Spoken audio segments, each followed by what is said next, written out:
Alright, just an update. I wasn't in school yesterday. By the time you've seen this video, I wasn't in school on Wednesday. Today I'm going to do continue practice paper 3, paper 1. I have already gone through question 1 to 22. So I just want to write here. So the first thing you need to know that the answer key for question 1 to 22 is already uploaded. So for the pupils that missed the class when I went through this, go online to look for the answer key. So for today, I will go through question 23 onwards. From question 23 onwards. So if you are ready, you take your paper out. Now the third one, can somebody text Libby to let her know that this SLS is online. These videos are available for her through the SLS. Alright, because I wanted to call her, but maybe if someone can text her, it'll be good. Okay, all the videos will be available through SLS, including the one that you are looking at it now. Now, at any point in time whereby you feel that there is a need to pause, there's a need to zoom in or things like that, please do let the teacher in the class know. Once again, thank you for whoever is helping me to take my class.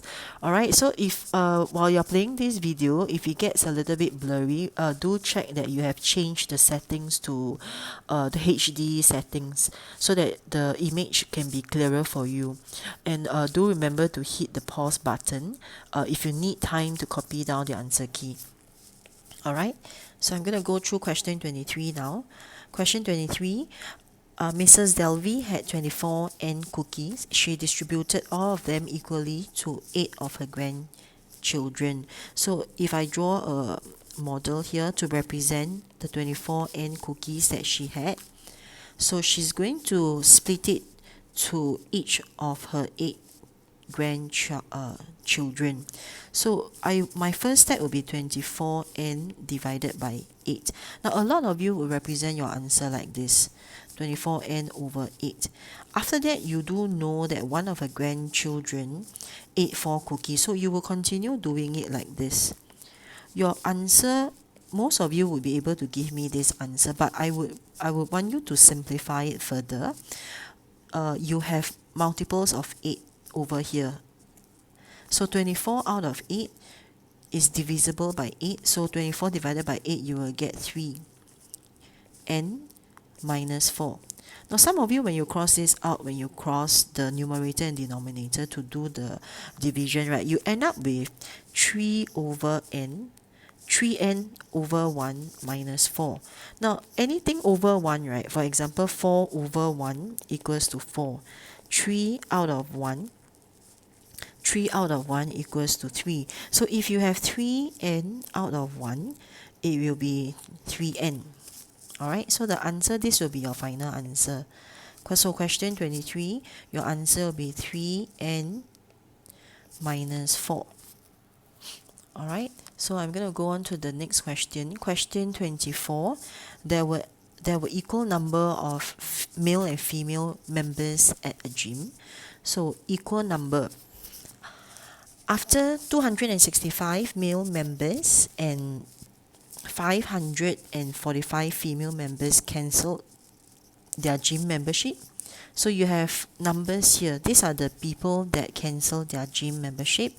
The number of remaining male was 9 times that of the female. So over here, your remaining will be 9 units and the remaining female members will be 1 unit. Now this kind of question, you probably need to identify this kind of question will be equal start, because they already mentioned that over here they started off with the same. So how do we do this kind of question? There is this particular sentence that we can actually draw models. So we will have the 9 units and the 1 unit. So for the male, I will be able to draw my 9 units. So I'll split this up into 9 equal parts.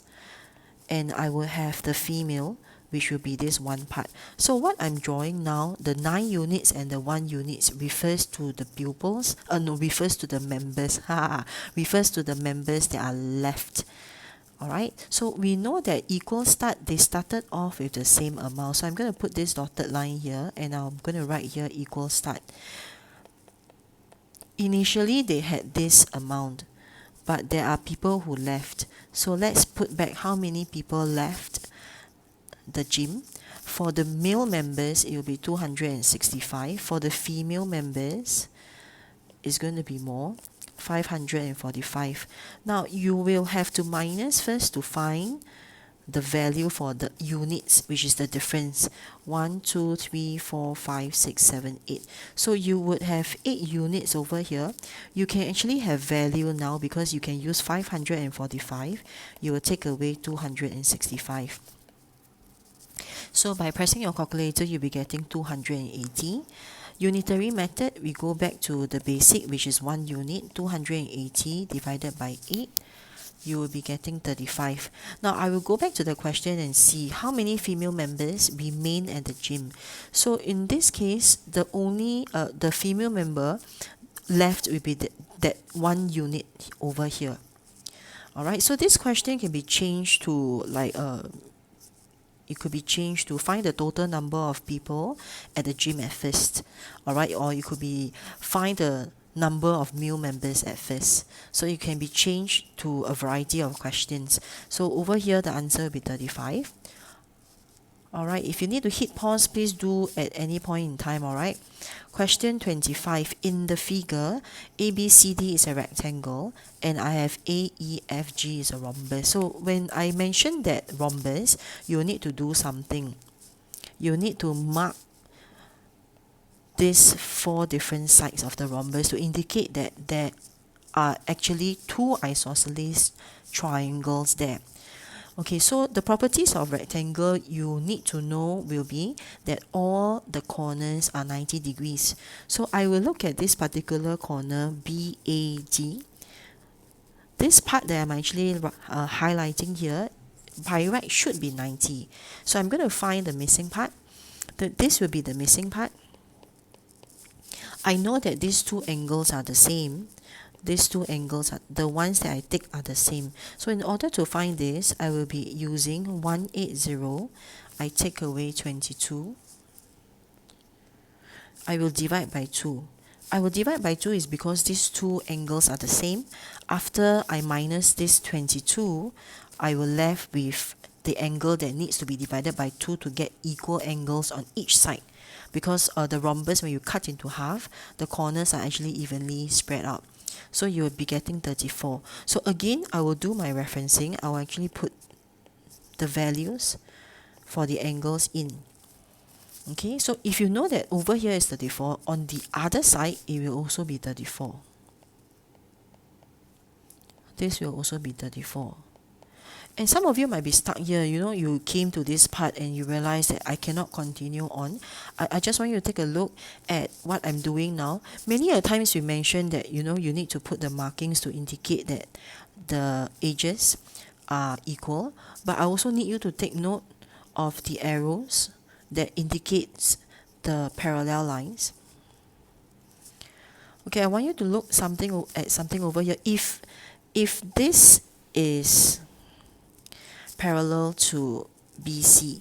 So I'm going to write that if AC, it's not if AC, this is to take erase, AC is parallel to, not AC, AG.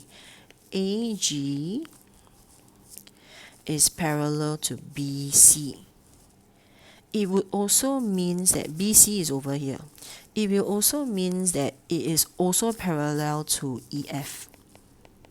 Because AG, so I'm going to draw these 3 different, I'm going to change the color and show you which 3 lines I'm talking about.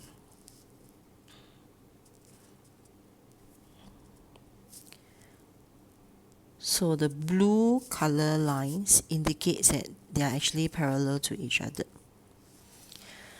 Because for the rhombus, it has 2 sets of parallel lines. So these 3 lines are parallel to each other. So how do we make use of this information?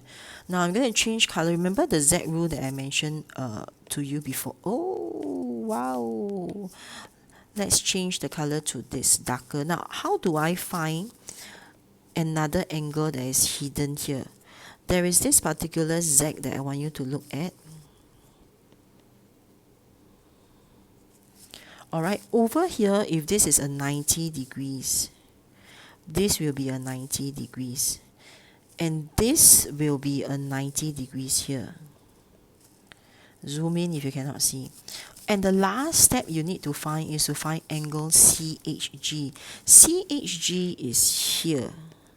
So there will be this little tiny triangle. You already have two angles known. So the last thing you need to do is to write 180, take away 90, take away 34. You will end up with 56 degrees. So you will write 56. The units is given for you because this is booklet B. So we'll go on to question 26. Anna needed 20 pieces of wire, each of length 0.3 meters. The wires were sold in rows of 2 meters each. What was the least number of rolls of wire that Anna needed to buy?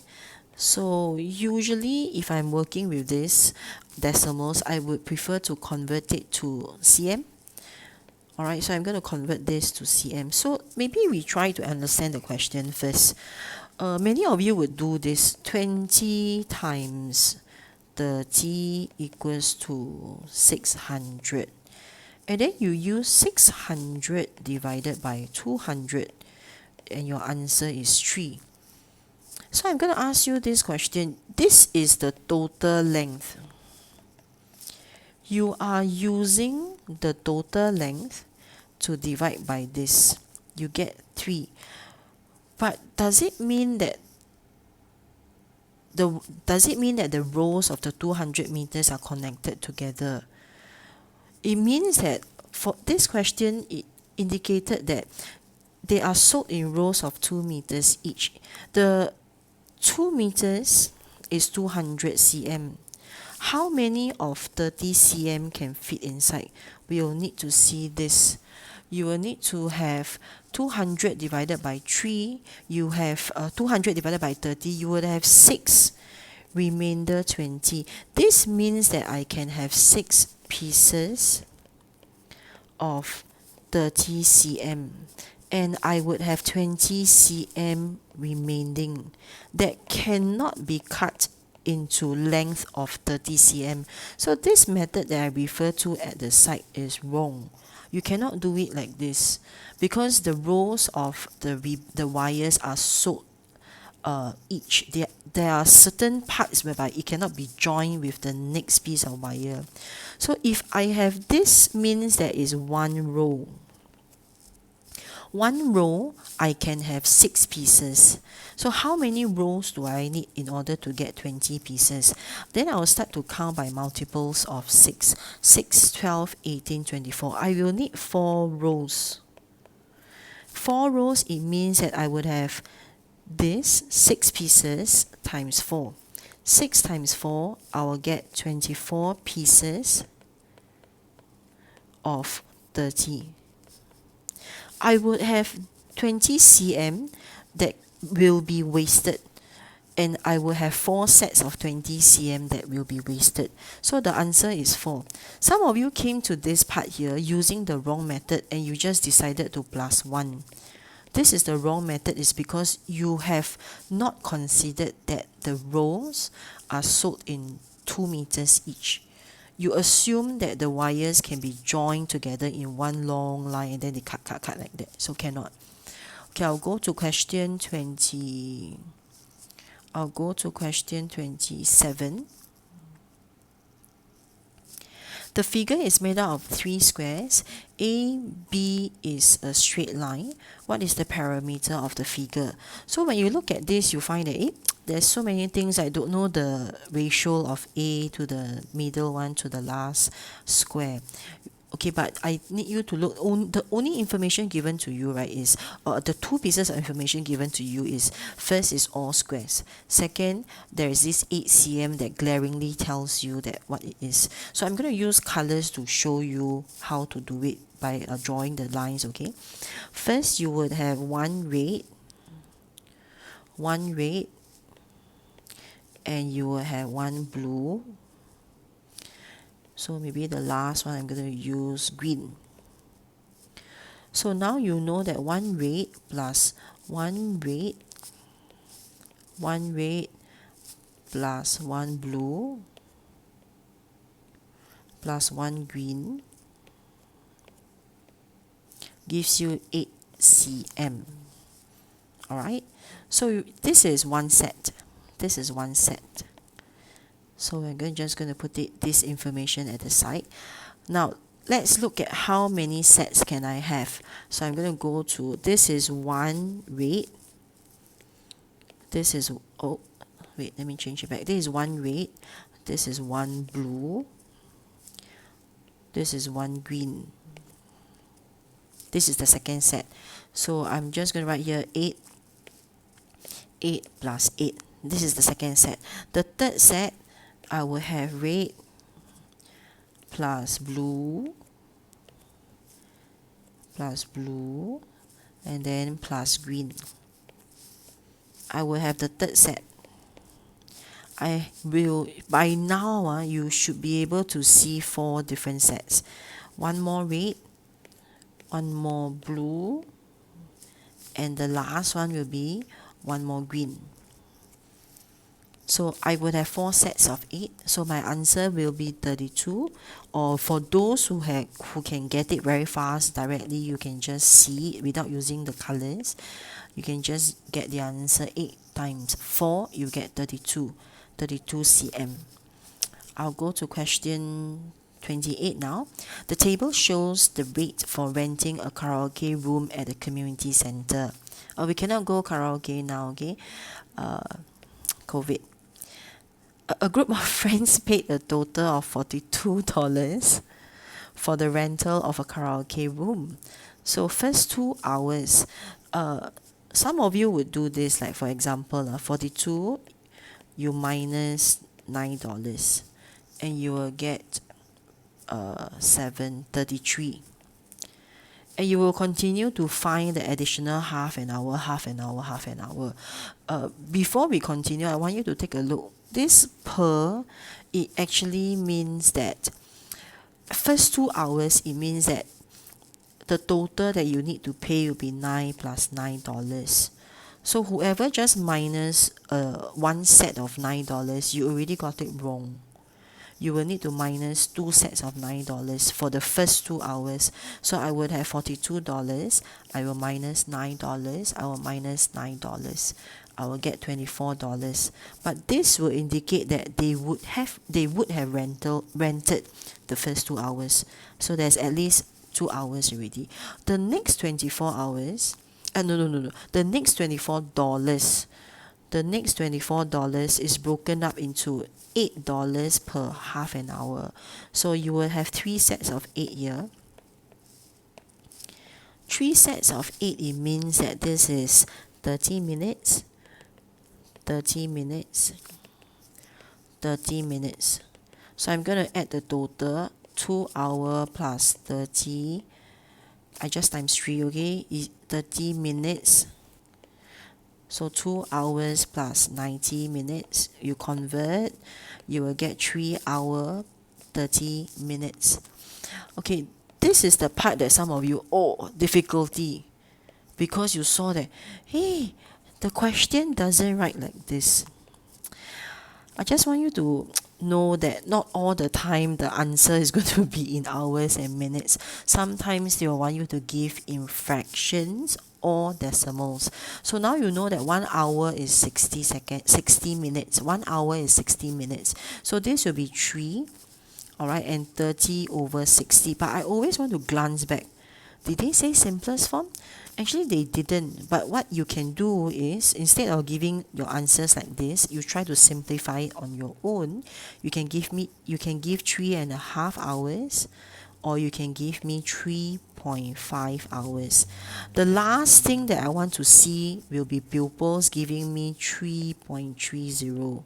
This one is cannot, because you are not considering that time is 1 hour is 60 minutes. So whoever is doing this 3.30, you probably need to rethink about how you're going to form fractions with time, all right? Or to convert your minutes to hours. It should not be taking the minutes and just putting decimals like that. It must be that you are using the concept of 1 hour equals to 60 minutes.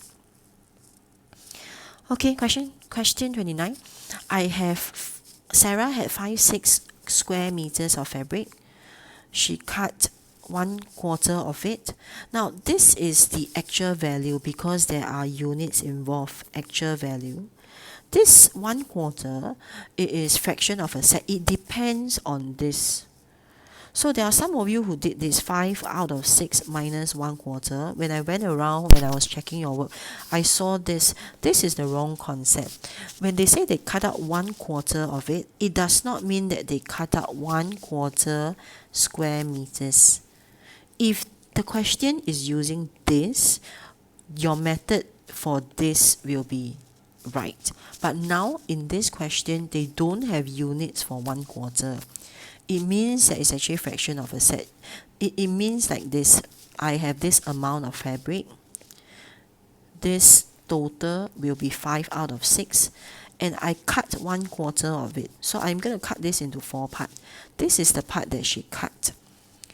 And this is the remaining part.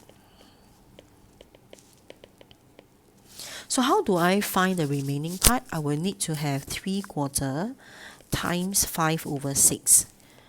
And I will do my cancellation, division for the numerator and the denominator. I'll be getting 5 out of 8. Alright, now this 5 out of 8 square meters, it is used to make 5 identical masks. So how much fabric did she use to make one mask? You will need to divide by 5. Remember your keep, change, flip. Keep, you change, and then you flip. Divisible by 5 for the numerator and denominator. Your answer will be 1 out of 8. 1 out of 8 square meters. Okay, the last one, question 30. The graph shows the number of houses sold from January to March. The bar for the number of houses sold in March has not been drawn. Please do take note, you must see the pattern. They did not draw it here, they drew it here. Nothing drawn here, it was drawn here. So it should be nothing drawn here, something must be drawn here, but we don't know yet. So we are going to see the total number of houses sold in February and March was 2/3 the total number of houses sold over the 3 months. Before I do that, I want to see there are 3 units here. Over here in February, there are 5 units here. Okay, so I know that February and March, I'm going to write here February plus March, 2 units. 2 is to 3. The total, it means January plus February plus March. And you know that it must be 3 units. Alright, but you also do know that February and March is already 2 units, which means to say the remaining 1 unit will be January. But if you have figured this out, you know, you look at what January, right? January is 3 units, but January is 1 unit in the ratio that we have just formed. So I will have to do equivalent ratio. This is 3, this is times 3, you get 6. So February and March total, there will be 6 units. But February has already taken 5 units. So it means that for March, your answer is only 1 unit high. So this will be your answer for question 30. Alright, so if you are ready, you take a break and then probably a 1 minute break. And then try to finish this and take out your paper 2 when you are ready. Alright.